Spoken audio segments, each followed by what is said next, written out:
الحمد للہ وکفى والصلاة والسلام علی عباده الذین اصطفى خصوصا علی افضلهم وخاتم النبیین محمد الامین وعلی آلہ وصحبہ اجمعین اما بعد فاعوذ باللہ من الشیطان الرجیم بسم اللہ الرحمن الرحیم ما ننسخ من آیت او ننسها نأت بخیر منها او مثلها الم تعلم ان اللہ علی کل شیء قدیر الم تعلم ان اللہ له ملک السماوات والارض وما لکم من دون اللہ من ولی ولا نصیر صدق اللہ العظیم۔ ان آیات مبارکہ کا ترجمہ اگرچہ ہم کر چکے ہیں، لیکن اس کا جو اصل مفہوم ہے اور اس کا پس منظر ہے اس کو سمجھنا ضروری ہے۔ آپ کو معلوم ہے کہ اللہ کا دین آدم سے لے کر این دم تک ایک ہی ہے۔ نوح کا دین، موسیٰ کا دین، عیسیٰ کا دین، محمد کا دین صلی اللہ علیہ وسلم علیہ الصلوۃ والسلام، دین ایک ہی ہے۔ شریعتوں میں فرق رہا ہے، اور یہ فرق جو رہا ہے اس کا اصل سبب یہ ہے کہ نوع انسانی مختلف اعتبارات سے ارتقاء کی مراحل طے کر رہی تھی۔ ذہنی پختگی، شعور کی پختگی، پھر سوشل ایولیوشن، تمدنی ارتقاء، یہ مسلسل جاری تھا۔ لہذا اس ارتقاء کے جس مرحلے میں رسول آئے اسی کی مناسبت سے ان کو تعلیمات دے دی گئی۔ ان میں وہ حصے بھی تھے کہ جو ایٹرنل ہیں، جو ہمیشہ رہیں گے، اور ایسے بھی تھے کہ جو اس زمانے کی مناسبت سے تھے۔ اب جب اگلا رسول آئے گا تو ظاہر بات ہے کہ ان میں سے کچھ چیزوں میں تغیر و تبدل ہو جائے گا، کچھ چیزیں نئی آ جائیں گی، کچھ پرانی ساقط ہو جائیں گی۔ یہ پرانی چیزوں کا ساقط ہونا یہ کہلاتا ہے ناسخ ہونا، ناسخ و منسوخ کا مسئلہ، کہ وہ حکم منسوخ ہو گیا اور اس کی جگہ پر کوئی اور حکم آ گیا ہے۔ یا تو اللہ تعالیٰ تعین کے ساتھ منسوخ فرماتے ہیں، یا یہ کہ اس شے کو سرے سے لوگوں کے ذہنوں سے زائل کر دیتے ہیں۔ اعتراض یہ کر رہے تھے یہودی کہ اگر تو یہ دین وہی ہے جو موسیٰ کا تھا تو ظاہر بات ہے کہ پھر شریعت پوری وہی ہونی چاہیے۔ اس کے اعتراض کا جواب ہے جو یہاں دیا جا رہا ہے، اور یہی مسئلہ پھر قرآن میں بھی ہے۔ قرآن کی بھی تدریج کے ساتھ شریعت کی تکمیل ہوئی ہے۔ جیسا کہ میں نے پہلے عرض کیا تھا، شریعت کا بلو پرنٹ آپ کو سورہ بقرہ میں مل جائے گا آگے چل کر، لیکن شریعت کی تکمیل ہوئی ہے سورہ مائدہ میں۔ یہ جو تقریباً 5-6 سال کا وقفہ ہے، اس میں کچھ احکام شروع میں دیے گئے، پھر ان میں رد و بدل کر کے، اور پھر آخر میں الیوم اکملت لکم دینکم واتممت علیکم نعمتی ورضیت لکم الاسلام دینا۔ تو یہ ناسخ و منسوخ کا مسئلہ صرف سابقہ شریعتوں اور شریعت محمدی میں نہیں ہے صلی اللہ علیہ وسلم، بلکہ خود شریعت محمدی میں بھی زمانی اعتبار سے ارتقا ہوا ہے کہ پہلے شراب کے بارے میں حکم دیا گیا کہ اس کی مضرت زیادہ ہے، گناہ کا پہلو زیادہ ہے، کچھ فائدے بھی ہیں بس۔ اس کے بعد آیا اگر شراب کے نشے میں ہو تو نماز مت پڑھو، نماز کے قریب مت جاؤ۔ تو مائدہ میں آخری حکم آ گیا، حال انتم منتہون، اب باز آتے ہو کہ نہیں آتے، حرام کر دیا گیا۔ تو یہ تدریجاً ہوا ہے۔ تو ناسخ و منسوخ قرآن میں بھی ہے، اور ناسخ و منسوخ قرآن اور تورات کے مابین بھی ہے۔ تو ہم نہیں منسوخ کرتے کوئی آیت یا بھلوا دیتے ہیں اس کو، نہ آتے بخیر منہا، ہم اس سے بھی بہتر لے آتے ہیں، او مثلہا، یا اس جیسی ہی۔ علم تعلم ان اللہ علی کل شیء قدیر، اب یہ کہ یہ تو اللہ کی اتھارٹی ہے، مالک الملک وہ ہے، دین اس کا ہے، اس میں وہ جس طریقے سے چاہے کسی چیز کے اندر تبدیلی پیدا کر دے۔ علم تعلم ان اللہ لہ ملک السماوات والارض ما لکم من دون اللہ من ولی ولا نصیر ام تريدون ان تسألوا رسولكم كما سئل موسى من قبل، کیا تم یہ چاہتے ہو کہ سوال کرو یا مطالبہ کرو اپنے رسول سے بھی اسی طرح کے جس طرح کی باتیں کی گئی تھی موسیٰ سے پہلے؟ مثلا ہم دیکھ چکے ہیں کہ ان سے کہا گیا کہ ہم نہیں مانیں گے جب تک کہ اللہ کو دیکھ نہ لے عیاناً، یا اسی طرح کے اور مطالبے جو حضرت موسیٰ علیہ السلام سے کیے جاتے تھے۔ یہاں مسلمانوں کو سکھایا جا رہا ہے کہ اس روش سے باز آؤ، ایسی بات تمہارے اندر پیدا نہیں ہونی چاہیے۔ وَمَن يَتَبَدَّلِ الْكُفْرَ بِالْإِيمَانِ فَقَدْ ضَلَّ سَوَاءَ السَّبِيلِ، ظاہر بات ہے ایسی حرکتیں بھی اب مسلمانوں میں سے بھی جو منافقین ان میں شامل تھے وہی کر رہے ہوں گے اس لیے فرمایا کہ جو کوئی ایمان کو ہاتھ سے دے کر کفر کو لے لے گا، یعنی منافق کیونکہ دو طرفہ ہوتا ہے، اب اس کا بھی امکان ہوتا ہے کہ یکسو ہو جائے کفر کی طرف، اور اس کا بھی امکان ہوتا ہے کہ بالآخر یکسو ہو جائے ایمان کی طرف۔ مذبذبین بین ذالک کی کیفیت میں جو مبتلا ہے، اس کے دو یہ امکانات ہیں۔ تو جو کفر کی طرف جا کر مستقل طور پر راغب ہو گیا اس کا ذکر ہے، ومن یتبدل الکفر بالایمان فقد ضل سواء السبیل، تو وہ تو سیدھی راہ سے بھٹک گیا۔ ود کثیر من اہل الکتاب لو یردونکم من بعد ایمانکم کفارا، اہل کتاب میں سے بہت سے لوگ ہیں جو چاہتے ہیں کہ کسی طرح لوٹا کر لے جائیں تمہیں تمہارے ایمان کے بعد پھر کفار بنا دیں۔ یہ ایسے ہی ہے کہ جیسے کسی بلی کی دم کٹ جائے تو وہ یہ چاہے گی کہ ساری بلیوں کی دمیں کٹ جائیں تاکہ وہ کوئی علیحدہ سے نمایاں نہ رہے۔ تو وہ چاہتے تھے کہ یہ چیزیں جو ہیں ان کو واپس لے آیا جائے، اہل ایمان کو بھی کفر میں لے آیا جائے، حسدا من عند انفسہم، اور یہ ان کا طرز عمل ان کے حسد کی وجہ سے کہ کیوں یہ نعمت جو ہے ان کو دے دی گئی۔ من بعد ما تبین لهم الحق، اس کے بعد کہ ان پر حق بالکل واضح ہو چکا ہے، وہ جان چکے ہیں، پہچان چکے ہیں، کسی مغالطے میں نہیں ہے، غلط فہمی میں نہیں ہے۔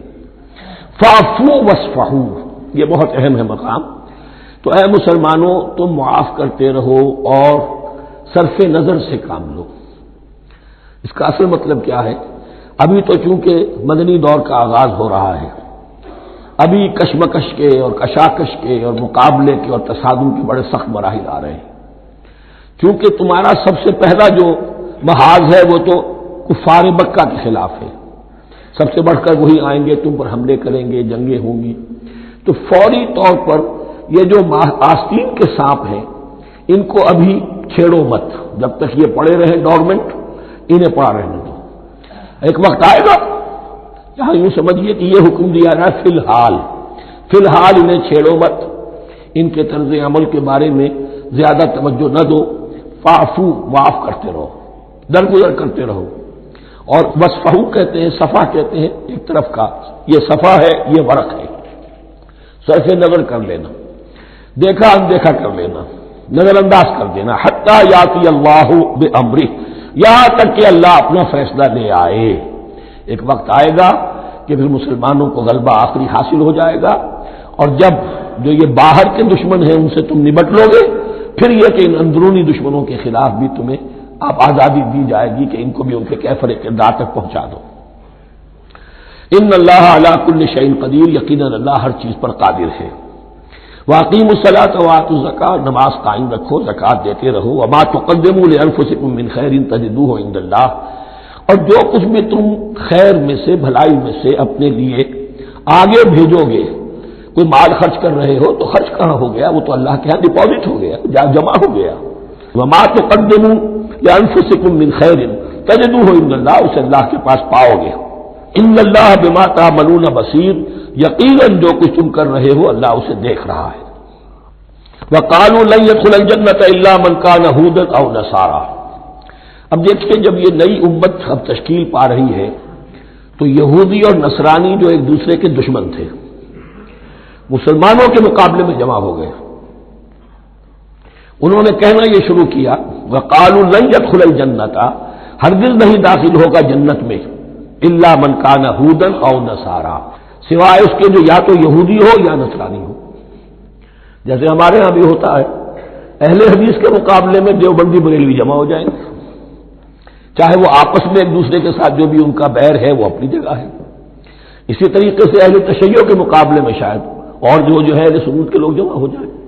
تو ایک کامن اینمی جب آ جاتا ہے تو پھر یہ ہے کہ وہ لوگ جن کے اپنے اندر بڑی کنٹرڈکشنز ہیں وہ پھر ایک متحدہ بحث بناتے ہیں۔ وقالوا لن يدخل الجنة الا من كان هودا او نصارى تلك امانيهم، یہ لفظ دوبارہ آ گیا، یہ ان کی خواہشات ہیں، من گھڑت خیالات ہیں، ان کی وشفل تھنکنگ ہے۔ قل ہاتوا برہانکم ان کنتم صادقین، کہو ان سے لاؤ کوئی دلیل اگر تم سچے ہو، دلیل کتاب سے لاؤ، کہیں تورات میں لکھا ہے یہ، کہیں یہ انجیل میں لکھا ہے، جو تورات اور جو انجیل تمہارے پاس ہے اسی میں سے دکھا دو کہ یہ لکھا ہوا، کہیں لکھا ہوا نہیں۔ اب یہاں پر وہ یونیورسل ٹروتھ آ رہا ہے، بلا من اسلم وجہہ للہ وہو محسن، کیوں نہیں؟ ہر وہ شخص کے جو اپنا چہرہ اللہ کے سامنے جھکا دے اور وہ محسن ہو، اس کا رویہ صدق پر، سچائی پر، حسن کردار پر مبنی ہو، سر کا جھکانا منافقانہ نہ ہو، جزوی نہ ہو کہ کچھ مانا کچھ نہیں مانا۔ بلا من اسلم وجهه لله وهو محسن فله اجره عند ربه، تو اس کے لیے اس کا اجر محفوظ ہے اس کے رب کے پاس۔ فلا خوف علیہم ولا هم يحزنون، نہ ان پر کوئی خوف ہوگا اور نہ ہی وہ حزن سے دوچار ہوں گے۔ یہ دوسری آیت ہے کہ جس سے کچھ لوگوں نے استدلال کیا ہے کہ ایمان بالرسالت ضروری نہیں ہے۔ اب دیکھیے اس کا جواب وہی ہوگا، نمبر ایک تو یہ ہر جگہ پر ساری چیزیں بیان نہیں کی جایا کرتی، کوئی چیز کہیں بیان کی گئی، کوئی کہیں بیان کی گئی ہے۔ کتاب کو لینا ہے تو پوری کو پوری ایک کتاب کی حیثیت سے۔ دوسرا یہ کہ یہ سارا سلسلہ کرام جو ہے، جو دو بریکٹس کے مابین آ رہا ہے، اس میں پہلے سے ہے وَآمِنُوا بِمَا أَنزَلْتُ مُصَدِّقًا لِمَا مَعَكُمْ وَلَا تَكُونُوا أَوَّلَ كَافِرٍ بِهِ، تو وہ تو ضرب کھا رہی ہے اس پورے کے پورے مضامین کے سلسلے سے جو ان دو بریکٹوں کے درمیان آ رہا ہے۔ اب دیکھیے ایک طرف تو ان کا کہنا یہ تھا کہ جنت میں داخل نہیں ہوگا مگر وہی جو یہودی ہو یا نصرانی ہو۔ اب عمل کیا ہے؟ وقالت اليہود لیست النصارى علی شیء، یہودی کہتے ہیں نصارہ کی کوئی حیثیت نہیں، کوئی بنیاد نہیں، کوئی جڑ نہیں۔ وقالت النصارى لیست اليہود علی شیء، اور نصارہ کہتے ہیں کہ یہود کی کوئی بنیاد نہیں، بے بنیاد لوگ ہیں، کوئی حقیقت ان کی حقانیت ہے ہی نہیں۔ وہم یتلون الکتاب، اور مزہ یہ ہے کہ دونوں ایک کتاب پڑھ رہے ہیں۔ اولڈ ٹیسٹمنٹ تو مشترک ہے یہودیوں میں اور عیسائیوں میں، یہ بہت اہم نقطہ ہے۔ اور جدید عیسائیت میں جو ایک بہت بڑی طاقت ابھر رہی ہے امریکہ میں، وہ ہے کہ جو عیسائیت کو جیوڈائز کر رہی ہے، کیونکہ رومن کیتھولک مذہب جو تھا اس نے تو چونکہ گویا کہ سارا رشتہ توڑ لیا تھا بائبل سے، سارا اختیار پوپ کے ہاتھ میں آ گیا تھا، لیکن پروٹیسٹنٹس نے پھر بائبل کو قبول کیا۔ اب اس کی منطقی انتہا یہ کہ اولڈ ٹیسٹمنٹ کے اوپر بھی اب ان کی توجہ ہو رہی ہے کہ آخر یہ بھی تو ہم مانتے ہیں کہ ہماری کتاب ہے اور اس میں جو کچھ لکھا ہے اس کو نظر انداز کیسے کر سکتے ہیں۔ تو حال ہی میں ہم نے جو ایک سیمینار کیا تھا امریکہ میں، جس میں ایک یہودی عالم بھی آئے تھے، ایک عیسائی بھی آئے تھے، اور مسلمانوں کی طرف سے بھی ہمارے ایک ساتھی بلال کوشل نے بات کی تھی، تو وہاں ایک یہودی عالم نے کہا کہ اس وقت اسرائیل کو سب سے بڑی سپورٹ جو مل رہی ہے وہ ان عیسائیوں سے مل رہی ہے امریکہ میں سے، کہ جو اس وقت ایونجلسٹ کہلاتے ہیں وہاں پر، اور جو ایک بڑا فرقہ بن کر ابھر رہے ہیں۔ بہرحال یہ ان کا طرز عمل ہے۔ وہم یتلون الکتاب، اور وہ دونوں کے دونوں کتاب کے پڑھنے والے ہیں۔ کذالک قال الذین لا یعلمون مثل قولہم، اسی طرح کہا تھا ان لوگوں نے کہ جو کچھ بھی نہیں جانتے، انہی کی سی بات کہی تھی، یعنی یہ اشارہ ہے مشرکین مکہ کی طرف۔ فاللہ یحکم بینہم یوم القیامۃ فیما کانوا فیہ یختلفون، تو اللہ تعالیٰ فیصلہ کر دے گا ان کے مابین قیامت کے دن ان تمام باتوں کا جن میں کہ یہ اختلاف کر رہے تھے۔ ومن اظلم ممن منع مساجد اللہ ان یذکر فیہا اسمہ وسعی فی خرابہا۔ اب دیکھیے یہاں جو بخیہ یہ آیات آ رہی ہیں، تو اگرچہ خطاب تو ہے وہ بریکٹس کے مابین، خطاب میں بنی اسرائیل، لیکن اب یہاں کچھ ریفرنسز اہل مکہ کی طرف شروع ہو گئے ہیں، اور اس کے بعد سے حضرت ابراہیم کا تذکرہ آئے گا، پھر تحویل قبلہ کا ذکر آئے گا۔ تحویل قبلہ میں ظاہر بات ہے کہ وہ قبلہ جو ہے وہ مشرکین مکہ کے قبضے میں تھا اس وقت، اس حوالے سے ریلیونٹ کچھ مضامین جو ہیں اس کی تمہید باندھی جا رہی ہے۔ یہ ساری تمہید ہے جو آگے آنے والا مضمون ہے تحویل قبلہ، جو علامت تھی اس بات کی کہ اب وہ سابقہ امت مسلمہ معزول کر دی گئی اور نئی امت محمد صلی اللہ علیہ وسلم اس مقام پر نصب کر دی گئی، انسٹال کر دی گئی۔ اس کے حوالے سے جو مسئلے اٹھیں گے، اسی لیے قال الذین لا یعلمون مثل قولہم، میں نے عرض کیا کہ یہ مشرکین مکہ کی طرف اشارہ ہے۔ ومن اظلم ممن منع مساجد اللہ یذکر فیہا اسمہ، اس سے بڑھ کر ظالم کون ہوگا جو اللہ تعالی کی مسجدوں سے لوگوں کو روکے کہ وہ اس میں اس کا نام لے سکے۔ چونکہ مشرکین مکہ نے مسلمانوں کو محروم کر دیا تھا حرم سے، اب وہاں جانے کی ان کو اجازت نہیں تھی۔ سن 6 میں حضور گئے بھی ہیں، تب بھی یہ کہ صلح حدیبیہ ہو گئی، واپس آنا پڑا، عمرہ کرنے کی اجازت نہیں ملی، سن 7 میں پھر ہوا ہے۔ تو یہ 7 برس بہت شاہ گزرے ہیں، محمد الرسول اللہ صلی اللہ علیہ وسلم اور اہل ایمان پر۔ اب یہاں ذکر ہو رہا ہے ان کا، قریش کا۔ وَمَنْ أَظْلَمُ مِمَّنْ مَنَعَ مَسَاجِدَ اللَّهِ أَن يُذْكَرَ فِيهَا اسْمُهُ وَسَعَىٰ فِي خَرَابِهَا، اور وہ اس کی تخریب میں لگے ہوئے ہیں۔ یہ خراب تخریب سے اسی سے بنا ہے۔ یہ تخریب دو طرح کی ہوتی ہے، ایک ظاہری تخریب ہوتی ہے، کسی مسجد کو گرا دینا، اور ایک ظاہری نہیں باطنی معنوی وہ ہوتی ہے۔ وہ جو تخریب ہے وہ یہ ہے کہ توحید کی بجائے اسے شرک کا اڈا بنا دیا ہے۔ وہ تو دنیا کے بت قدوں میں پہلا وہ گھر خدا کا، ہم اس کے پاسباں ہیں، وہ پاسباں ہمارا، 360 بت رکھ دیے گئے اس گھر میں لا کر، جو ابراہیم نے تعبیر کیا تھا توحید خالص کے لیے۔ وَسَعَىٰ فِي خَرَابِهَا، یہ لفظ ذرا نوٹ کر لیجئے، یہ ایک حدیث میں بھی آیا ہے، بڑی دلدوز حدیث ہے، اور میں چاہتا ہوں کہ آپ اسے ذہن میں رکھیں۔ حضور نے فرمایا یوشک ان یاتی علی الناس زمان، اندیشہ ہے کہ لوگوں پر یعنی میری امت پر ایک زمانہ ایسا بھی آ جائے گا، اب گنتے جائیے، لا یبقى من الاسلام الا اسمہ، اسلام میں سے اس کے نام کے سوا کچھ نہیں بچے گا، ولا یبقى من القرآن الا رسمہ، قرآن میں سے اس کے رسم الخط، الفاظ اور حروف کے سوا کچھ نہیں بچے گا، اسی کی اللہ تعالی نے ضمانت دی ہے، یہ محفوظ رہے گا رسم عثمانی۔ مساجدہم عامرۃ، ان کی مسجدیں آباد تو بہت ہوں گی، وہی خراب من الہدی، ہدایت سے خالی ہو جائیں گے، یہ خراب کے لفظ سے، ہی خراب من الہدی، وعلماؤہم شر الناس تحت عظیم السماء، اور ان کے علماء آسمان کی چھت کے نیچے کی بدترین انسان ہیں، من عندہم تخرج الفتنۃ وفیہم تعود، فتنہ انہی کے اندر سے برآمد ہوگا، انہی میں گھس جائے گا، یعنی ان کا کام فتنہ انگیزی، مخالفت، جنگ و جدال، بھڑکانا، اپنے اپنے فرقے کے لوگوں کے جذبات کو بھڑکاتے رہنا اور مسلمانوں کے اندر اختلافات کو ہوا دینا، یہی ان کا کام رہ جائے گا۔ آج جن کو ہم علماء کہتے ہیں ان کی عظیم اکثریت اس کیفیت سے دوچار ہو چکی ہے۔ جب مذہب اور دین پیشہ بن جائے تو کوئی خیر اس میں باقی نہیں رہتا، یہ دین اور مذہب پیشہ نہیں تھا، اسلام میں کوئی پیشوائیت نہیں، اسلام میں کوئی پاپائیت نہیں، اسلام میں کوئی برہمنزم نہیں، اسلام تو ایک کھلا، ہر شخص کتاب اللہ پڑھے، ہر شخص عربی سیکھے، ہر شخص کو امامت کے قابل ہونا چاہیے، ہر شخص اپنی بچی کا نکاح خود پڑھائے، ہر شخص اپنے والد کا جنازہ خود پڑھے، یہ جو ہم نے پیشہ بنا دیا ہے اور پھر انہیں پیسے دیتے، ظاہر بات ہے کہ پھر اس پیشے کے اندر تو پیشے میں عیب نہیں، رکھیے نہ فرحاد کو نام، پھر تو پیشہ میں تو جو کچھ پیشہ ورانہ چشمکیں ہوتی ہیں اور جو خباثتیں ہوتی ہیں وہ آتی ہیں۔ لیکن ساتھ ہی یہ بات واضح رہے کہ علماء حق سے دنیا خالی نہیں ہوگی، علماء حق بھی ہیں، لیکن کسی کے ماتھے پر لکھا ہوا نہیں ہوتا کہ یہ علماء حقانی میں سے اور یہ علماء سوء میں سے ہے۔ باقی یہ صحیح بات ہے کہ اکثریت ادھر جا چکی ہے، ورنہ امت کا بیڑا غرق نہ ہوتا، سیدھی سیدھی بات، یہ بیڑا غرق ہوا ہے تو آخر کوئی سبب ہے۔ اولئک ما کان لہم ان یدخلوها الا خائفین، ایسے لوگوں کو تو سوائے اس کے ان کا کوئی مقام نہیں ہے کہ انہیں داخل ہونے کی بھی اجازت نہیں ہونی چاہیے اس میں، یعنی اللہ کی مسجدوں میں، مگر خوف زدہ ہو کر، ڈر کر۔ لہم فی الدنیا خزی، ان کے لیے دنیا میں بھی رسوائی اور ذلت ہے، وَلَهُمْ فِي الْآخِرَةِ عَذَابٌ عَظِيمٌ، اور آخرت میں ان کے لیے عذاب عظیم ہے۔ وَلِلَّهِ الْمَشْرِقُ وَالْمَغْرِبُ، اب دیکھیے تمہید ہو رہی ہے تحویل قبلہ کے لیے۔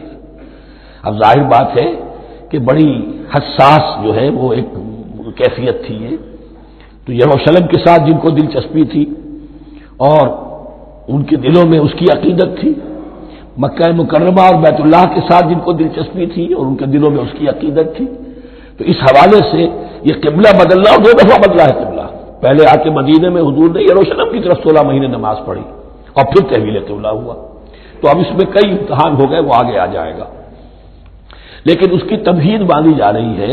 للہ المشرق والمغرب، مشرق اور مغرب سب اللہ کے ہیں، یعنی اگر ہم رخ کرتے ہیں مغرب کی طرف تو اس کے معنی یہ نہیں ہے کہ اللہ مغرب میں ہے، معاذ اللہ، اللہ تو جہت سے، مقام سے، ماورا وراء الورا، تو یہ ہے کہ ایک یکسانیت پیدا کرنے کے لیے اجتماعی رنگ دینے کے لیے ایک چیز کو قبلہ بنا دیا، علامت ہے۔ غالب نے ٹھیک کہا ہے، قبلے کو اہل نظر قبلہ نما کہتے ہیں۔ قبلہ جو ہے وہ مسجود تو نہیں ہے پرے سرحد ادراک سے اپنا مسجود، قبلے کو اہل نظر قبلہ نما کہتے ہیں۔ للہ المشرق والمغرب فینما تولوا فثم وجہ اللہ، جدھر بھی تم رخ کرو گے وہ اللہ ہی کا رخ ہے۔ ان اللہ واسع علیم، یقیناً اللہ بہت وسعت والا ہے، بہت وسعت والا ہے، وہ کسی سمت میں محدود نہیں ہے، اور علیم ہے، ہر شے کا جاننے والا ہے۔ دیکھیے یہاں یہ آیت کہہ کے اور چھوڑ دیا مسئلہ، اگلے مسئلے پر آ گئے۔ آگے آپ کو پتہ چلے گا کہ یہ در حقیقت ایک تمہید باندھی جا رہی ہے تحویل قبلہ کے لیے۔ وقالوا اتخذ اللہ ولدا سبحانہ، اور ان میں وہ بھی ہیں، اب ظاہر بات ہے یہاں پھر اشارہ ہو رہا ہے وہ اہل مکہ کی طرف، جنہوں نے یہ کہا ہے کہ اللہ نے اولاد اپنے لیے اختیار کی، یعنی وہ کہتے تھے کہ یہ جو فرشتے ہیں یہ اللہ کی بیٹیاں ہیں، نصارہ کہتے تھے کہ حضرت مسیح اللہ کے بیٹے ہیں، اور یہودیوں کا بھی ایک گروہ ایسا تھا جو حضرت عزیر کو اللہ کا بیٹا کہتا تھا۔ بل لہ ما فی السماوات والارض، نہیں، آسمانوں اور زمین میں جو کچھ ہے اسی کی ملکیت ہے، سب مخلوق ہے، مملوک ہے، خالق اور مالک صرف وہ ہے۔ کل لہ قانتون، اور سب کے سب اس کے فرما بردار ہیں، بڑے سے بڑا رسول، بڑے سے بڑا ولی، بڑے سے بڑا فرشتہ، بڑے سے بڑے اجرام سماویہ، سب کل لہ قانتون۔ بدیع السماوات والارض، وہ آسمان اور زمین کو پیدا کرنے والا ہے بغیر کسی شے کے۔ یہ ابداع اور خلق ان میں فرق ہے۔ ابداع، بلکہ شاہ ولی اللہ دہلوی نے حجت اللہ البالغہ کا جو پہلا چیپٹر ہے اس کو یہی 3 عنوان دیے ہیں۔ اللہ تعالیٰ کے افعال بنیادی طور پر 3 ہیں، ابداع، خلق، تدبیر۔ ابداع ہے جسے انگریزی میں کہتے ہیں کریشن ایکس نہیلو، آدم محض سے کچھ بنا دیا، کچھ نہیں تھا اور بنا دیا، کن فیکون، یہ ابداع ہے۔ خلق ہے اب ایک چیز سے دوسری چیز بنانا، گارے سے انسان بنایا، یہ تخلیق ہے، آگ سے جن بنایا، یہ تخلیق ہے، نور سے فرشتے بنائے، یہ تخلیق ہے۔ تو ابداع بدیع وہ ہے کہ جس نے نئی چیز، اسی لیے بدعت ہمارے ہاں کہلاتی ہے وہ شے جو دین میں نہیں تھی اور خواہ لا کے شامل کر دی گئی، جس کی کوئی جڑ بنیاد دین میں نہیں ہے، وہ بدعت ہے۔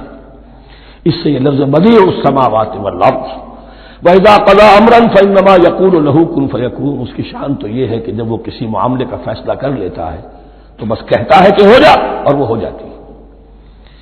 وَقَالَ الَّذِينَ لَا يَعْلَمُونَ لَوْلَا يُكَلِّمُنَا اللَّهُ وَتَأْتِينَا آیَةٌ، اور کہا ان لوگوں نے جو علم نہیں رکھتے، یہاں پھر وہی مشرکین مکہ کی طرف روئے سخن ہے، کیوں نہیں بات کرتا ہم سے اللہ، اور کیوں نہیں کوئی لے آتا ہمارے پاس کوئی نشانی۔ یہ میں عرض کر چکا ہوں، یہ مضمون جو ہے کہ ان کا مطالبہ تھا بہت شدت کے ساتھ کہ کوئی معجزے ویسے ہی دکھاؤ جیسے تم کہتے ہو کہ عیسیٰ نے دکھائے تھے، موسیٰ نے دکھائے تھے، تو ہمارے یہ مطالبے پورے کر دو، ہم مان لیں گے۔ یہ ذکر آئے گا سورہ انعام میں اور پھر سورہ بنی اسرائیل میں۔ کذالک قال الذین من قبلہم مثل قولہم، اسی طرح کی باتیں جو لوگ ان سے پہلے آئے تھے وہ بھی کہتے رہے۔ تشابہت قلوبہم، ان کے دل ایک دوسرے سے مشابہ ہو گئے ہیں۔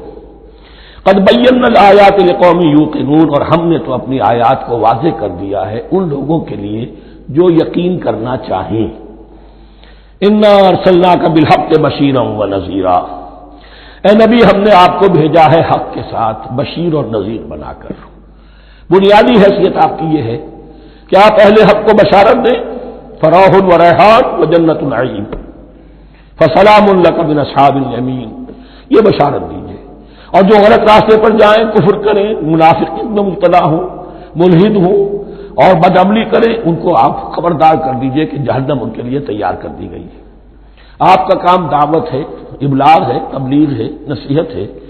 ولا تسأل عن اصحاب الجحیم، آپ سے سوال نہیں کیا جائے گا جہنمیوں کے بارے میں کہ محمد یہ کیوں جہنم میں پہنچ گئے، ہم نے تمہیں بھیجا تھا، تمہارے ہوتے ہوئے یہ جہنمی کیوں ہو گئے، نہیں، یہ آپ کی ذمہ داری نہیں ہے۔ کون جنت میں جانا چاہتا ہے، کون جہنم میں جانا چاہتا ہے، یہ آدمی کا اپنا فیصلہ ہے۔ آپ کا کام ہے کہ حق کو واضح کر دیں، ہاں وضاحت میں کمی نہ رہ جائے، حق واضح ہو جائے، کوئی اشتباہ نہ ہو، بالکل مبرہن ہو جائے، واضح ہو جائے، بس یہ ذمہ داری آپ کی ہے، اس سے زیادہ نہیں۔ یہ مصؤلیت جو ہوتی ہے، انسان اگر اپنی اصل مصؤلیت سے زیادہ ذمہ داری اپنے سر پر ڈال لے تو اس سے بھی بہت بڑی بڑی گمراہیاں پیدا ہوتی ہیں، اور اس کا جو تذکرہ ہو رہا ہے بڑی گمراہی تو معاذ اللہ وہ تو ہمارے حوالے سے ہوتی ہے۔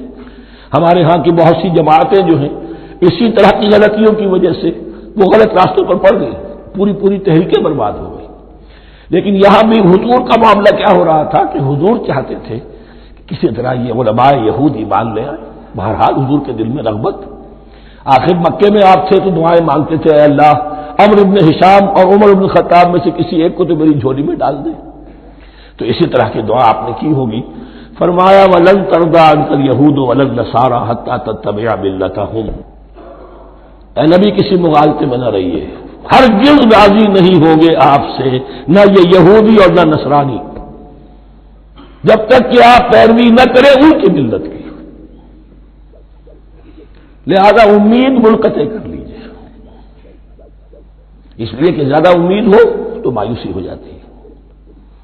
اقبال نے بہت خوب کہا ہے بندہ مومن کے بارے میں، جس کی امیدیں قلیل، جس کے مقاصد جلیل۔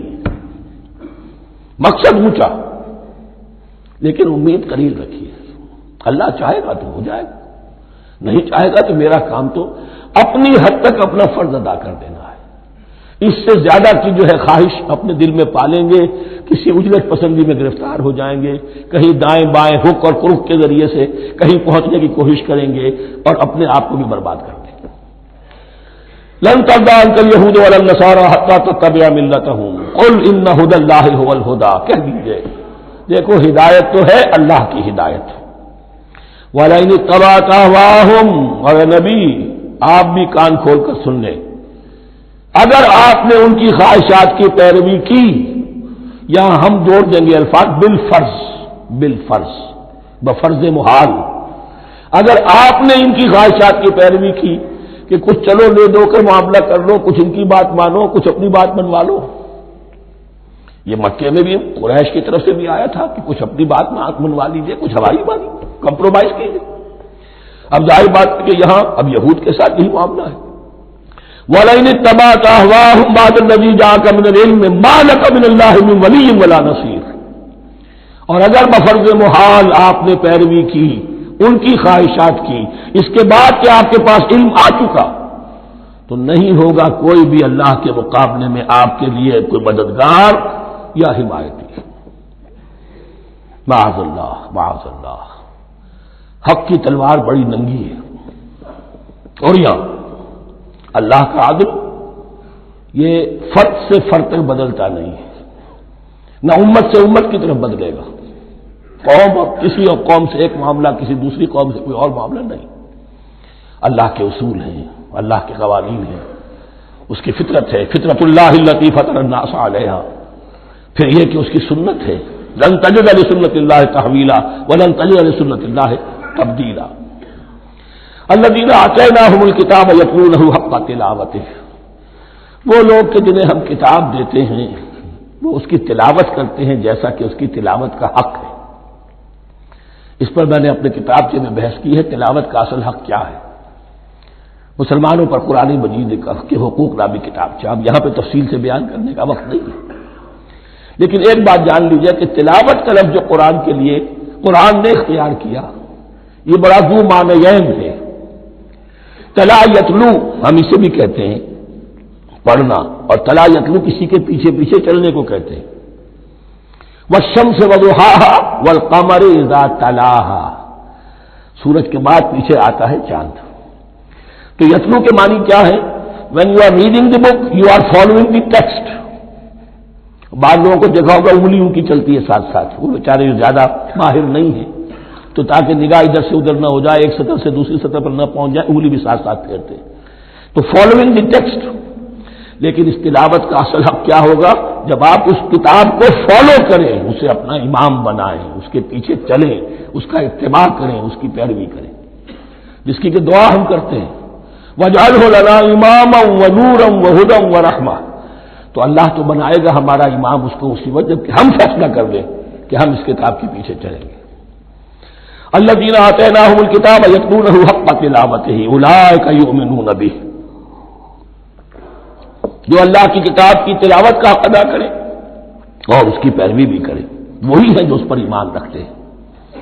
جو نہ تلاوت کا حق ادا کرے نہ پیروی کرے، وہ دعویٰ کرے کہ ہمارا ایمان ہے تورات پر اور کتاب پر، تو یہ دعویٰ جو ہے جھوٹا دعویٰ ہے۔ میں وہ حدیث آپ کو سنا چکا ہوں، ما آمن بالقرآن من استحل محارمہ، جس شخص نے قرآن کی کسی حرام کردہ شے کو اپنے لیے حلال کر لیا، اس کا قرآن پر کوئی ایمان نہیں۔ ومن یکفر بہ فاولئک ھم الخاسرون، اور جو اس کا کفر کرے گا تو وہی لوگ ہیں خسارے میں رہنے والے۔ اب وہ بریکٹ بند ہو رہی ہے، وہ آیت کے جو چھٹے رکوع کے شروع میں آئی تھی دوبارہ آ گئی جوں کہ توں، یا بنی اسرائیل اذکروا نعمتی التی انعمت علیکم وانی فضلتکم علی العالمین۔ یہ ترتیب ذہن میں رکھیے۔ اور دوسری آیت بھی جو کہ توں، صرف یہ ہے کہ ترتیب تھوڑی سی بدلی ہے۔ بریکٹ یوں بناتے ہو تو اس کی چونچ ادھر ہوتی ہے تو اس کی چونچ ادھر ہوتی ہے، تو اسی طریقے سے ذہن میں رکھیے کہ دوسری آیت کی ترتیب تھوڑی سی بدل دی، درمیانی، اور وہ بھی درمیان میں چونچ والا معاملہ جو ہوتا ہے۔ واتقوا یوما لا تجزی نفس عن نفس شیئا، یہ تو جو کہ تو وہی ہے، ڈرو اس دن سے جس دن کوئی جان کسی دوسری جان کے کام نہ آ سکے گی۔ ولا يقبل منها عدل، وہاں کیا تھا ولا يقبل منها شفاعۃ، یہاں کیا آیا ولا يقبل منها عدل، نہ اس سے کوئی فدیہ قبول کیا جائے گا۔ ولا تنفعها شفاعۃ، یہ شفاعت بعد میں لے آئے، عدل پہلے لے آئے، وہاں شفاعت پہلے ہے عدل بعد میں، بس یہ تبدیلی ہے۔ ولا هم ينصرون، اور یہ پھر جو کا تو وہی جو پہلی آیت میں تھا، جو چھٹے رکوع کی دوسری آیت ختم ہوئی، نہیں انہیں کوئی مدد مل سکے گی۔ یہ جو حصہ تھا جو تقریباً 10 رکوعوں پر مشتمل تھا، سورہ بقرہ کے 18 رکوع کہ جن میں روح سخن ہے سابقہ امت مسلمہ کی طرف، 4 رکوع بڑے عموم کے حامل تھے، لیکن بین السطور وہاں بھی اشارے موجود تھے، روح سخن جو تھا وہ بنی اسرائیل کی طرف۔ 10 رکوعوں میں صراحت کے ساتھ ساری گفتگو انہی سے ہے، الا یہ کہ ایک جگہ مسلمانوں سے خطاب کر لیا، کچھ آخر میں اہل مکہ کا تذکرہ بھی ہو گیا۔ اب اس کے بعد ذکر شروع ہو رہا ہے حضرت ابراہیم علیہ السلام کا، وہ بات سمجھ لیجیے کہ کیا وجہ ہے اس کی۔ دیکھیے حضرت ابراہیم کی دفع کی یہ 2 شاخیں چلی، ویسے تو 3 ہیں۔ عام طور پر لوگوں کے علم میں ہے کہ 2 بیویاں تھیں، حضرت ہاجرہ سے حضرت اسماعیل پیدا ہوئے، بڑے تھے، حضرت سارہ سے حضرت اسحاق، ان کے بیٹے یعقوب، یعقوب کے 12 بیٹے بنی اسرائیل۔ حضرت اسماعیل کو حضرت ابراہیم نے آباد کیا خانہ کعبہ کے پاس لا کر، بواد غیر ذی زرع، تو وہاں یہ جو ہے نسل چلی۔ لیکن نبوت جو ہے حضرت ابراہیم کے بعد حضرت اسماعیل کو تو ملی، اس کے بعد مسلسل یوں سمجھیے کہ تقریباً 3000 کا فصل ہے سالوں کا کہ کوئی نبوت اس شاخ میں نہیں آئی۔ نبوت کا سلسلہ چلا دوسری شاخ میں، حضرت یعقوب، حضرت اسحاق، حضرت یعقوب، حضرت یوسف، چلتے جائیے، حضرت موسیٰ اور ہارون سے شروع ہو کر حضرت عیسیٰ اور یحییٰ تک 1400 برس مسلسل۔ اگرچہ تیسری شاخ بھی تھی، بنو قطورہ کہلاتے، تیسری اہلیہ آپ کی تھی قطورہ، بنی قطورہ میں سے ان کی اولاد بڑی کثیر تھی، ان میں سے ایک مدین تھے، مدین یا مدیان، ان میں حضرت شعیب کی بعثت ہوئی تھی۔ حضرت شعیب بھی حضرت ابراہیم کی نسل میں سے ہے لیکن بنی مدیان میں سے۔ بہرحال اب چونکہ حضور کی بعثت ہوئی بنی اسماعیل میں، ادھر بنی اسرائیل ہے، ان سے یہ خطاب ہو رہا ہے سابقہ امت مسلمہ، اور اب یہ امامت الناس منتقل ہونے والی ہے بنی اسرائیل سے بنی اسماعیل کو۔ تو اب اگر اس انتقال کے وقت نقل، اگر وہ جو کامن فیکٹر ہے اس کا تذکرہ کیا جائے تو بات آسان ہو جائے گی۔ ابراہیم ہی تو جد امجد ہے نا تمہارے، تم یعقوب کی اولاد ہو ٹھیک ہے، لیکن یعقوب کس کے بیٹے تھے؟ اسحاق کے۔ اسحاق کس کے بیٹے تھے؟ ابراہیم کے۔ تو یہ دوسری نسل میں تو ابراہیم ہی کی ہے۔ اس حوالے سے ان کے لیے سہل بنایا جا رہا ہے کہ بات کو سمجھو، یہ صرف یہ ہے کہ 2 پیڑھی اوپر جا کر مل گئے اور اللہ نہ کر سکا۔ اور حضرت ابراہیم نے خانہ کعبہ کی تعمیر کی اور اسے اب مرکز بنانا ہے اہل توحید کا، لہذا یہ ساری گفتگو اب شروع ہو رہی ہے۔ 4 رکوع اب وہ ہے 15 سے شروع ہو کر 18 تک، جن کا اصل مضمون ہے تحویل قبلہ۔ وَإِذِ ابْتَلَىٰ إِبْرَاهِيمَ رَبُّهُ بِكَلِمَاتٍ فَأَتَمَّهُنَّ، اور ذرا یاد کرو جب ابراہیم کو آزمایا اس کے رب نے بہت سی باتوں میں. میرا ایک کتاب چاہے حضرت ابراہیم کی شخصیت پر، حج اور عید الاضحیٰ اور ان کی اصل روح، اور اس میں ایک تحریر ہے، ایک تقریر ہے. جو تحریر ہے وہ مجھے بہت پسند ہے کہ کیسے کیسے امتحان آئے ہیں حضرت ابراہیم علیہ السلام پر. فاتمہن، اب یہ ایک جملے میں ایک پوری داستان ہے. اس نے ان سب کو پورا کیا، سب میں پاس ہو گیا، ہر امتحان سے کامیابی کے ساتھ وتھ فلائنگ کلرز ہر امتحان سے نکلے. قال انی جاعلک للناس اماما، تب ہم نے کہا اے ابراہیم اب میں تمہیں نوع انسانی کا امام بنانے والا ہوں. قال ومن ذریتی، انہوں نے کہا اور میری نسل کے بارے میں بھی یہ وعدہ ہے کہ نہیں؟ قال لا ینال عہد الظالمین، فرمایا میرا یہ عہد ظالموں سے متعلق نہیں ہوگا. مطلب کیا ہوا کہ تمہاری نسل میں سے جو صاحب ایمان ہوں گے، نیک ہوں گے، سیدھے راستے پر چلیں گے، ان سے ہمارا وعدہ ہے، لیکن نسلیت کی بنیاد پر نہیں ہے کہ جو بھی تمہاری نسل میں سے لازماً وہ اس وعدے کا مصداق بن جائے.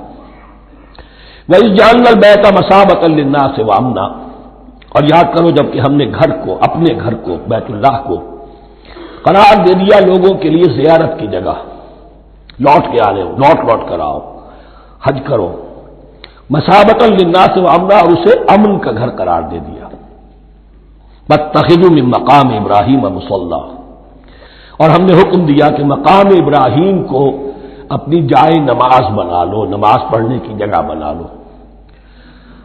آج کل تو بعض علماء نے یہ کہا ہے کہ مقام ابراہیم سے مراد کوئی خاص پتھر نہیں ہے، بلکہ اصل میں وہ تو پوری جگہ جو تھی وہ مقام ابراہیم، حضرت ابراہیم وہاں آباد ہوئے تھے. لیکن صحیح بات وہی ہے جو ہمارے سلف سے چلی آ رہی ہے، روایات پختہ ہیں اس کے بارے میں کہ جس طریقے سے حجر اسود جنت سے آیا ہے، ایسے ہی یہ بھی ایک پتھر تھا کہ جو جنت سے لایا گیا حضرت ابراہیم کے لیے جب وہ تعمیر کر رہے تھے. کوئی اور ذرائع تو ابھی تھے ہی نہیں، اس کے اوپر وہ کھڑے ہوتے تھے اور یہ پتھر ہی اونچا ہوتا جاتا تھا خود. اب جیسے جیسے تعمیر اوپر جا رہی ہے تو اس کے لیے یہ پتھر اونچا ہوتا تھا. وہ پتھر ہے جو مقام ابراہیم اب بھی محفوظ ہے، اور وہاں پر پھر طواف کر کے کعبے کا مکمل، پھر اس کے آس پاس جو ہے 2 رکعت جو ہے وہ ادا کی جاتی ہے نماز. وَعَهِدْنَا إِلَىٰ إِبْرَاهِيمَ وَإِسْمَاعِيلَ أَن طَهِّرَا بَيْتِيَ لِلطَّائِفِينَ وَالْعَاكِفِينَ وَالرُّكَّعِ السُّجُودِ، اور ہم نے عہد لے لیا تھا ابراہیم اور اسماعیل سے کہ تم دونوں ہمارے اس گھر کو، بیتیا میرے اس گھر کو پاک رکھو. اب یہ تطہیر بھی دونوں طرح کی ہوگی، ظاہری صفائی بھی ہو، گند نہ ہو، تاکہ ظاہر آئیں تو ان کے دلوں میں جو کدورت پیدا نہ ہو، کوفت نہ ہو، کھلی فضا ہو، صاف رکھو. اور تطہیر باطنی، وہاں توحید کا چرچا ہو، کوئی اور کفر اور شرک جو ہے وہ نہ آنے پائے. ان طہرا بیتی للطائفین والعاکفین، طواف کرنے والوں کے لیے، اعتکاف کرنے والوں کے لیے، والرکع السجود، اور رکوع اور سجود کرنے والوں کے لیے. وَإِذْ قَالَ إِبْرَاهِيمُ رَبِّ اجْعَلْ هَٰذَا بَلَدًا آمِنًا وَارْزُقْ أَهْلَهُ مِنَ الثَّمَرَاتِ مَنْ آمَنَ مِنْهُمْ بِاللَّهِ وَالْيَوْمِ الْآخِرِ. اور یاد کرو جب کہ ابراہیم نے کہا تھا اے میرے پروردگار اس گھر کو امن کی جگہ بنا دے، اور اس کے رہنے والوں، اس کے ہاں آباد ہونے والوں کو یعنی بنی اسماعیل کے لیے ان کو رزق عطا فرما، میووں کا اور پھلوں کا. من آمن منہم باللہ والیوم الآخر. اب یہاں حضرت ابراہیم خود رک گئے کہ میں اپنی ساری اولاد کے لیے یہ دعا نہ کروں، اس لیے کہ وہاں روک دیا گیا تھا لا ینال عہد الظالمین. تو جو بھی ان میں سے ایمان اور عمل صالح والے ہوں اور یوم آخر پر ایمان رکھتے ہوں، اجعل هذا البلد آمنا وارزق اهله من الثمرات من آمن منهم باللہ والیوم الآخر. اب یہاں دیکھیے اللہ تعالیٰ نے گویا کہ ہم کہیں گے ازرہ شفقت مسکراتے ہوئے گویا کہ فرمایا کہ ابراہیم قال ومن کفر، تمہاری اولاد میں سے جو کفر کرے گا فأمتعه قلیلا، اس کو بھی میں دنیا کا ساز و سامان تو دوں گا. امامت میں شامل نہیں کر سکتا، لیکن یہ کہ دنیاوی طور پر مال و متاع جو ہے وہ ان کو بھی میں دوں گا. ومن کفر فأمتعه قلیلا ثم اضطره الى عذاب النار، ہاں پھر اسے کشاں لے آؤں گا جہنم کے عذاب کی طرف. وبئس المصیر، اور وہ بہت ہی بری جگہ ہے لوٹنے کی. وَإِذْ يَرْفَعُ إِبْرَاهِيمُ الْقَوَاعِدَ مِنَ الْبَيْتِ وَإِسْمَاعِيلُ، اور یاد کرو جب کہ ابراہیم اٹھا رہے تھے ہمارے گھر کی بنیادوں کو، اور اسماعیل باپ بیٹا دونوں لگے ہوئے تھے. یہاں لفظ جو قواعد آیا ہے اس کو نوٹ کیجئے. قواعد قاعدے کی جمع ہے اور یہ بنیادوں کو کہا جاتا ہے، اور اس میں اشارہ ہے حضرت ابراہیم اصل معمار اور بانی نہیں ہے کعبے کے. کعبہ بنایا ہے حضرت آدم نے. ان اول بیت وضع للناس للذی بمکہ، تھا پہلا گھر. اب کیسے ممکن تھا حضرت آدم علیہ السلام کے زمانے سے لے کر اور حضرت ابراہیم تک کم و بیش جو ہے 4000 برس ہے. عام اندازہ جو ہے تورات کا اگر آپ لگائیں تو کوئی مسجد نہیں بنی ہوگی کیا؟ یہ پہلا گھر ہے، پہلا وہ گھر خدا کا. تو اس کی بنیادیں رہ گئی تھیں، باقی وہ امتداد زمانہ سے، اور چونکہ یہ سیلاب کا راستہ تھا، سیلاب کی وجہ سے وہ سب جو ہے دیواریں بہہ گئی تھی، صرف بنیادیں تھیں. ان بنیادوں کو پھر وَإِذْ بَوَّأْنَا لِإِبْرَاهِيمَ مَكَانَ الْبَيْتِ، یہ سورہ حج میں جا کر مضمون تفصیل سے آئے گا. اب میں آئے گا کہتا ہوں، آ چکا ہے حقیقت کے اعتبار سے، اس لیے کہ یہ ساری مکی صورتیں ہیں جو نازل ہو چکی ہیں سورہ بقرہ سے بہت پہلے. تو جب وہ ان بنیادوں کو اٹھا رہے تھے تو دعائیں مانگ رہے تھے. ربنا تقبل منا انک انت السمیع العلیم، اے رب ہماری اس کوشش کو، ہماری اس مشقت کو، محنت کو قبول فرما. باہر گھر بنا رہے ہیں، پتھر اٹھا اٹھا کر لا رہے ہیں. حضرت اسماعیل کی عمر اس وقت لگ بھگ 13 برس ہے، ہاتھ بٹا رہے ہیں. ربنا تقبل منا انک انت السمیع العلیم، اے رب ہماری اس کوشش کو شرف قبول عطا فرما، یقیناً تو سب کچھ سننے والا اور جاننے والا ہے. ربنا وجعلنا مسلمین لک، اور اے رب ہمیں اپنا فرما بردار بنائے رکھ. نوٹ کیجئے ابراہیم کہہ رہے ہیں. تو میں اور آپ اگر مطمئن ہو جائیں کہ میری موت لازماً حق پر ہوگی تو بہت بڑا دھوکہ ہے. ڈرتے رہنا چاہیے، اللہ کی پناہ طلب کرتے رہنا چاہیے. ربنا وجعلنا مسلمین لک، اے اللہ ہم دونوں کو اپنا فرما بردار بنائے رکھ. ومن ذریتنا امۃ مسلمۃ لک، اور ہم دونوں کی نسل میں سے اٹھائیو برپا کی جو ایک امت جو تیری فرما بردار امت ہو. وارنا مناسکنا، اور اے پروردگار تیرا گھر تو ہم نے یہ بنا دیا، اب اس کے جو رسومات ہیں وہ ہمیں سکھا، جو مناسک حج ہیں. ارنا مناسک، اب کیسے حج کریں، کیا آداب ہوں گے، طواف کیسے ہوگا، کیا کریں گے. وتب علینا، اور ہم پر اپنی شفقت کی نظر فرما. انک انت التواب الرحیم، یقیناً تو ہی ہے بہت ہی زیادہ توبہ کا قبول فرمانے والا اور شفقت کے ساتھ رجوع کرنے والا اور رحم فرمانے والا. ربنا وبعث فیہم رسولا منہم، اور اے ہمارے پروردگار ہماری اس نسل میں، اب چونکہ ہماری نسل مراد ہے بنی اسماعیل، بنی اسرائیل اسماعیل کی نسل میں سے تو نہیں ہے نا، یہاں دونوں کی نسل سے مراد ہے تو وہ بنی اسماعیل. ہماری اس نسل میں اٹھائی ہو ایک رسول انہی میں سے، باہر کا نہ ہو، کوئی مغایرت کا اجنبیت کا پردہ حائل نہ ہو. وہ کیا کرے، یتلو علیہم آیات کا، تیری آیات ان کو پڑھ کر سنائے. وَيُعَلِّمُهُمُ الْكِتَابَ وَالْحِکْمَةَ، اور صرف سنائے نہیں، تعلیم دے انہیں کتاب اور حکمت کی. صرف سنا دینا تو بہت آسان کام ہے، سکھانا، تعلیم دینا، دلوں میں بٹھانا. اور حکمت، وَيُزَكِّيهِمْ، اور ان کو پاک کرے، ان کا تزکیہ کرے، ان کے دلوں میں تیری محبت اور آخرت کی طلب کے سوا کوئی طلب باقی نہ رہنے دے. انک انت العزیز الحکیم، یقیناً پروردگار تو ہی ہے زبردست اور کمال حکمت والا. وَمَن يَرْغَبُ عَن مِّلَّةِ إِبْرَاهِيمَ إِلَّا مَن سَفِهَ نَفْسَهُ، اور ایسا شخص کون سا ہوگا جو ابراہیم کے طریقے سے منہ موڑے. یہ رغبت کا لفظ عربی زبان میں دونوں طرف جاتا ہے. رغبہ الا، کسی شے کی طرف رغبت ہونا، محبت ہونا، میلان ہونا، اور رغبہ عن، کسی شے سے متنفر ہونا، کسی شے سے ابا کرنا، اس کو چھوڑ دینا. وَمَن يَرْغَبُ عَن مِّلَّةِ إِبْرَاهِيمَ إِلَّا مَن سَفِهَ نَفْسَهُ، سوائے اس کے جس نے اپنے آپ کو حماقت ہی میں مبتلا کرنے کا فیصلہ کر لیا ہو. اور کون ہوگا جو ابراہیم کے طریقے سے منہ موڑے. وَلَقَدِ اصْطَفَيْنَاهُ فِي الدُّنْيَا، اور ہم نے تو اسے دنیا میں بھی پسند کر لیا تھا، چن لیا تھا. وَإِنَّهُ فِي الْآخِرَةِ لَمِنَ الصَّالِحِينَ، اور یقیناً آخرت میں بھی وہ ہمارے صالح بندوں میں سے ہوں گے. اذ قال له ربه اسلم قال اسلمت لرب العالمین، جب جب کہا اس سے اس کے پروردگار نے کہ مانو میرا حکم، اس نے کہا پروردگار قبول ہے تیرا حکم، یہاں تک کہ ذبح کرو بیٹے کو، حاضر۔ یہ آخری امتحان تھا، آخری 100 برس کی عمر میں، 87 برس کی عمر میں دعائیں مانگ مانگ کر بیٹا لیا تھا اسماعیل۔ حضرت سارہ کے ہاں کوئی اولاد نہیں ہوئی تھی، اب وہ 13 برس کا تھا، بازو بن گیا تھا اور اس وقت ذبح کرنے کا حکم ملا۔ جب بھی کہا ہم نے مانو ہمارا حکم، قال اسلمت لرب العالمین، اللہ تعالی ہمیں بھی توفیق دے کہ اس کی پیروی کریں۔ ووصى بها ابراہیم وبنیہ ویعقوب، اور اسی کی وصیت کی تھی ابراہیم نے بھی اپنے بیٹوں کو اور یعقوب نے بھی۔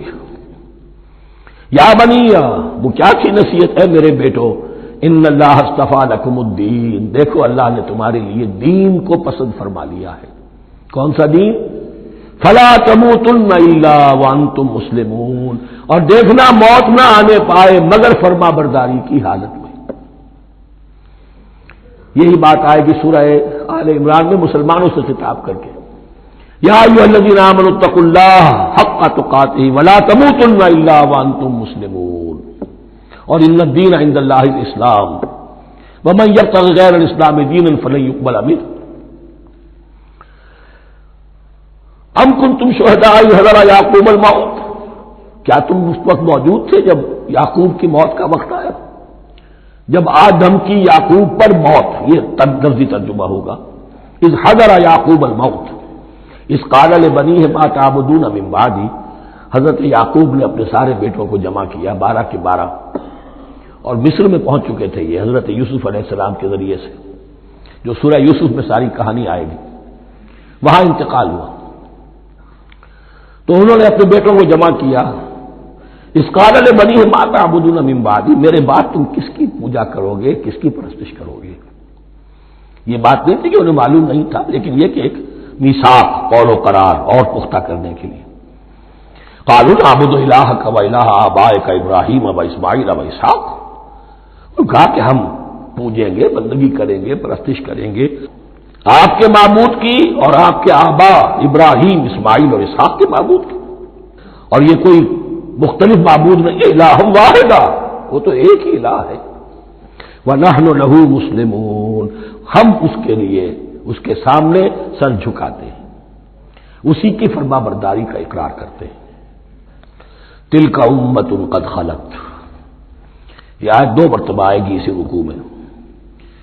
یہ ایک گروہ تھا انسانوں کا جو گزر گیا، ابراہیم، اسماعیل، اسحاق، یعقوب، ان کی اولاد، قد خلت، وہ گزر گئے۔ لہا ما کسبت ولکم ما کسبتم، ان کے لیے تھا جو انہوں نے کمایا اور تمہارے لیے ہوگا جو تم کماؤ گے، یعنی یہاں پدرم سلطان بود کا کوئی مقام نہیں ہے، ہر شخص کے لیے اپنا عمل، اپنا ایمان، اپنی کمائی۔ ولا تسألون عما كانوا يعملون، تم سے یہ نہیں پوچھا جائے گا کہ وہ کیا کرتے تھے، تم سے پوچھا جائے گا تم کیا کر کے لائے ہو۔ تو راچے ہے پدرم سلطان بود، تو راچے ہے، تم کیا ہو بھائی، تو اپنی بات کرو، باپ تمہارا سلطان تھا ہوگا۔ وقالوا كونوا هودا أو نصارى تهتدوا، لیکن اس پس منظر میں اب ان کی خباثت کو نمایاں کیا جا رہا ہے کہ یہ تو تھی وصیت ابراہیم کی اور یعقوب کی، اور اس وقت کے یہود و نصارہ کا کیا رویہ ہے، قالوا كونوا هودا أو نصارى تهتدوا، وہی متحدہ محاذ حضور کے خلاف۔ یا تو یہودی، انہوں نے کہا کہ یا یہودی ہو جاؤ یا نصرانی تو ہدایت پر ہو جاؤ گے۔ قل بل ملت ابراہیم حنیفہ، کہہ دیجئے نہیں، بل نتبع، ہم تو نتبع یہاں پر محذوف مانیے، بل نتبع ملت ابراہیم حنیفہ، نہیں، ہم تو پیروی کریں گے ابراہیم کے طریقے کی، بالکل یکسو ہو کر۔ وما کان من المشرکین، اور وہ مشرکوں میں سے نہیں تھے۔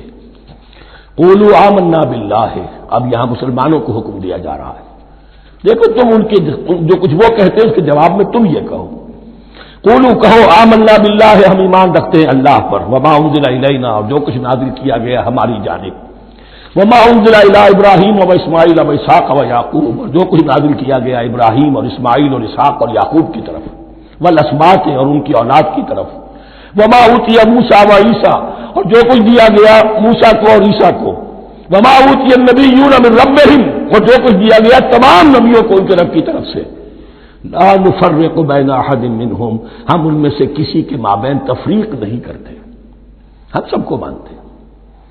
دیکھیے ایک ہے تفضیل، کسی کو ایک کو زیادہ افضل سمجھنا دوسرے سے، یہ اور بات ہے، وہ تو سورہ آل عمران میں آئے گا تلک الرسل فضلنا بعضهم علی بعض۔ تفریق یہ کہ ایک کو مانے ایک کو نہ مانے، ان رسولوں میں سے ایک کا انکار سب کا انکار،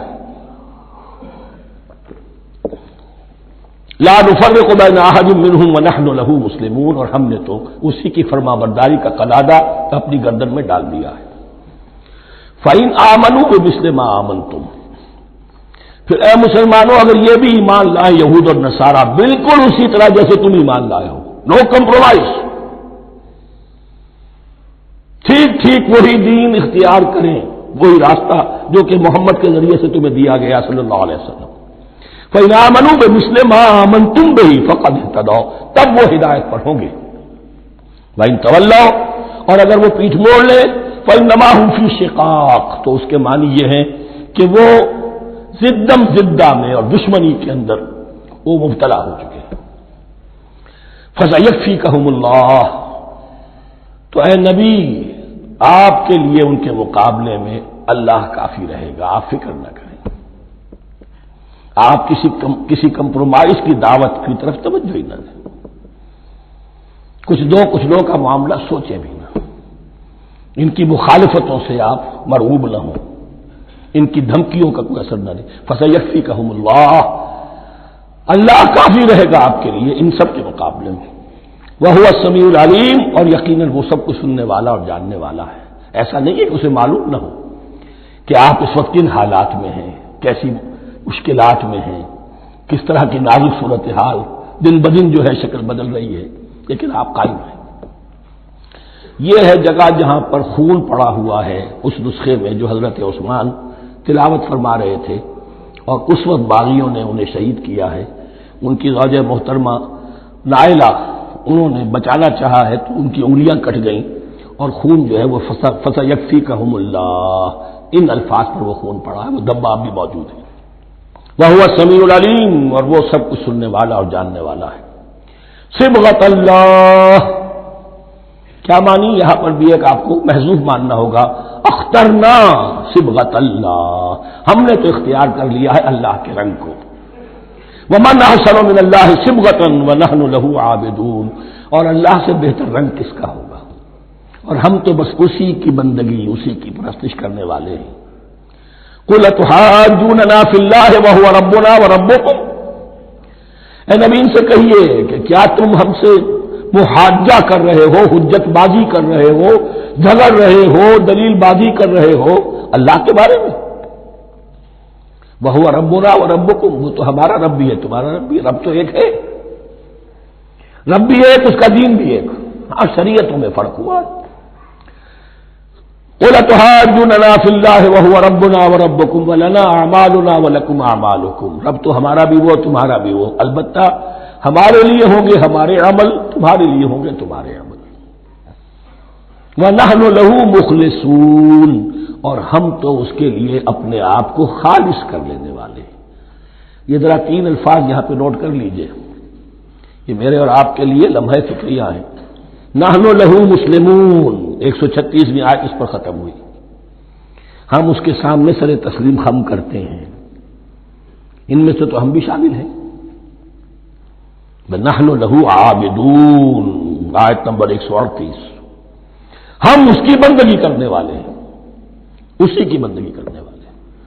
تو صرف اسلام نہیں، عبادت اور ٹوٹل عبادت، ٹوٹل بندگی، پوری زندگی میں اس کے ہر حکم کی پیروی اور اطاعت۔ اس سے آگے بات آئی وَنَحْنُ لَهُ مُخْلِصُونَ، یہ عبادت اخلاص کے ساتھ نہیں ہے تو منافقت ہے۔ اس عبادت سے کوئی دنیا کی منفعت پیش نظر نہ ہو، سوداگری نہیں، یہ عبادت خدا کی ہے۔ دنیا بنانا، دنیا کمانا، دین کو ذریعہ بنانا، اس سے بڑی اور اس سے گری ہوئی کوئی حرکت نہیں۔ اخلاص، حضور نے فرمایا من صلی یرائی فقط اشرکا ومن صام یرائی فقط اشرکا ومن تصدق یرائی فقط اشرکا۔ جس نے نماز پڑھی دکھاوے کے لیے اس نے شرک کیا، جس نے روزہ رکھا دکھاوے کے لیے اس نے شرک کیا، اور جس نے صدقہ خیرات دیا دکھاوے کے لیے اس نے شرک کیا۔ فنحن له مخلصون، نحن له مسلمون، نحن له عابدون، نحن له مخلصون۔ اللهم ربنا اجعلنا منهم، اللهم ربنا اجعلنا منهم۔ ام تقولون ان ابراہیم واسماعیل واسحاق ویعقوب والاسباط كانوا هودا او نصارى، کیا تمہارا کہنا یہ ہے کہ ابراہیم اور اسماعیل اور اسحاق اور یعقوب اور ان کی اولاد یہودی تھے یا نصرانی تھے؟ تم جو کہتے ہو کہ یا یہودی ہو جاؤ یا نصرانی تب ہدایت پاؤ گے، تو ابراہیم یہودی تھے یا نصرانی؟ اور اسحاق اور یعقوب اور یوسف اور موسیٰ اور عیسیٰ یہ کون تھے؟ یہی بات آج مسلمانوں کو سوچنی چاہیے۔ محمد الرسول اللہ اور ان کے اصحاب دیوبندی تھے یا بریلوی تھے یا اہل حدیث تھے یا شیعہ تھے یا سنی تھے؟ ان تقسیموں سے اوپر ہونے کی ضرورت ہے۔ اللہ کے ساتھ اخلاص کا تقاضا یہ ہے، ٹھیک ہے ایک فقہی مسلک کے اعتبار سے ایک شخص کسی مسلک کی پیروی کر رہا ہے، لیکن اپنے آپ کو اس سے آئیڈینٹیفائی کرانا اور اس مسلک کو مقدم رکھنا دین پر، اور اس مسلک ہی کے لیے محنت اور مشقت اور بھاگ دوڑ تبلیغ ہو رہی ہے اسی کی، یہ چیز بالکل اس اصل حقیقت کے خلاف ہے کہ جو اللہ کے دین نے ہمیں سکھائی۔ ام تقولون ان ابراہیم واسماعیل واسحاق ویعقوب والاسباط كانوا هودا او نصارى قل انتم اعلم ام اللہ، کہیے ان سے کہ تم زیادہ جانتے ہو یا اللہ زیادہ جانتا ہے۔ من اظلم ممن كتم شهادة عنده من اللہ، کان کھول کر سن لو، اس سے بڑھ کر ظالم کون ہوگا جس نے اللہ کی ایک گواہی جو اس کے پاس تھی اسے چھپا لیا۔ تمہارے پاس گواہیاں ہیں، علماء یہود جانتے تھے یہ اللہ کے رسول ہیں جن کے ہم منتظر تھے، اس گواہی کو چھپائے بیٹھے۔ ومن اظلم ممن كتم شهادة عنده من اللہ وما اللہ بغافل عما تعملون، اور اللہ ہرگز غافل نہیں ہے کہ اس سے جو تم کر رہے ہو۔ تلک امۃ قد خلت، یہ گروہ مقدس جماعت تھی یہ جس کے یہ گلے سرسبد تھے، یہ گزر گئے۔ لہا ما کسبت ولکم ما کسبتم، جو کمائی انہوں نے کی، جو عمل انہوں نے کمائے وہ ان کے لیے، تمہارے لیے نہیں۔ تمہارے لیے وہ ہوگا جو تم کماؤ گے۔ ولا تسألون عما كانوا يعملون، اور تم سے ان کے عمل کے بارے میں نہیں پوچھا جائے گا کہ انہوں نے کیا کیا، تم سے سوال یہ ہوگا کہ تم نے کیا کیا۔ بارک اللہ لی ولکم فی القرآن العظیم ونفعنی وإیاکم بالآیات والذکر الحکیم۔